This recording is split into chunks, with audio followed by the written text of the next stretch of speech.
අපේ ජාතික සංවිධානය හැමදාම හිටියේ මේ රටේ ක්‍රිස්තාවරකේ තමයි මේ රටේ ඒකීයභාවය රණවිරුවන් විසින් ආරක්ෂා කරපු ඒකීයභාවය ආරක්ෂා වෙන්න ඕන කියන කාරණේ දැනටමත් ක්‍රියාත්මක වන පළාත් සභාව පිළිබඳ අපේ එකඟතාවය පළ කරලා තිබෙනවා. එතනින් ඔබට යන ක්‍රියාදාමයක් අපිට අවශ්‍යයි. ඒක ව්‍යවස්ථාමය, නීතිමය, ප්‍රායෝගික, ආර්ථික මේ ආදී ශේත්‍ර ගණනාවක යලි වෙනස්කමකින් තමයි ජාතික සමගි ස්ථාපිත කළ හැක්කේ කියලා අපි විශ්වාස කරනවා. This is the most profitable era in the history of the Provincial Council. What is the profit? Due to the Provincial Councils, 28 crores of rupees have been added to the total national income. The country's people get an income of more than 300 crore rupees annually because of non-operating provincial councils. Provincial councils are a mess. This unnecessary governance feature must be abolished.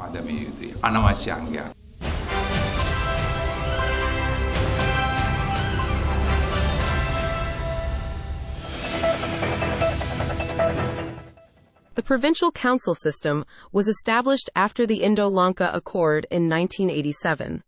The 13th Amendment to the Constitution was introduced, along with laws, to set up provincial councils in Sri Lanka.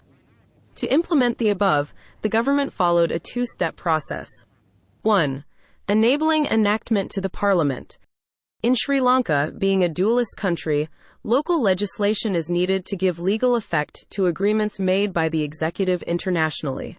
Hence, the 13th Amendment to the Sri Lankan Constitution was enacted in 1987.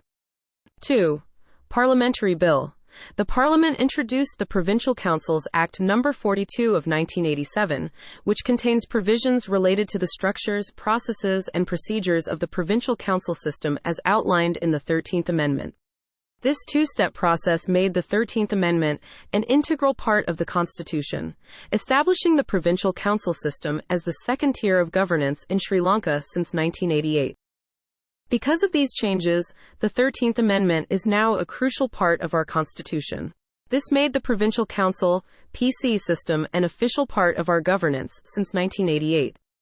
The PC system was introduced to meet the long-standing demand for power sharing. Since its introduction, it's been seen as a necessary tool for essential devolved power, even outside the North and East Provincial Councils.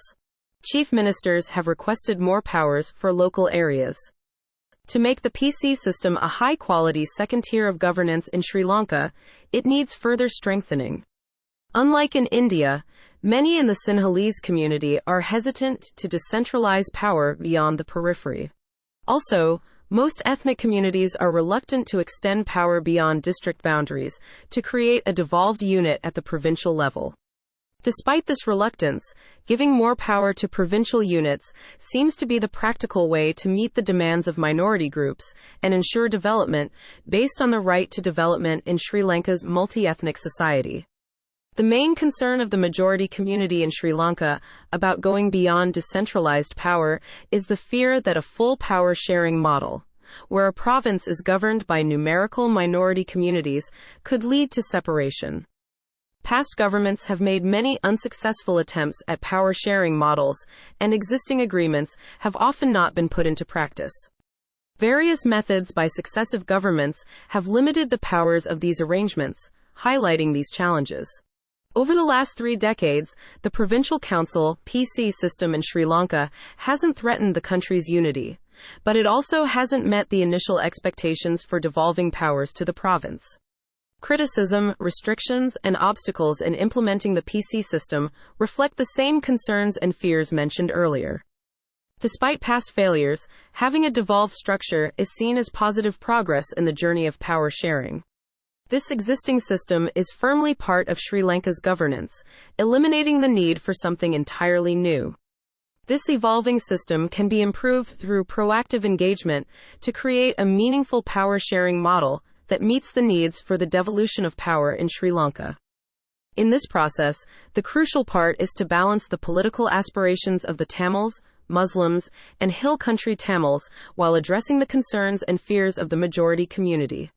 To achieve this, proposed changes must show people that the current Provincial Council (PC) system isn't destined to fail, but is a better political mechanism to address the needs, concerns, and fears of all communities in the country.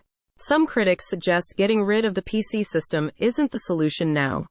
Introducing a new power-sharing model through a constitutional amendment, given the challenging political climate, would be a difficult experiment.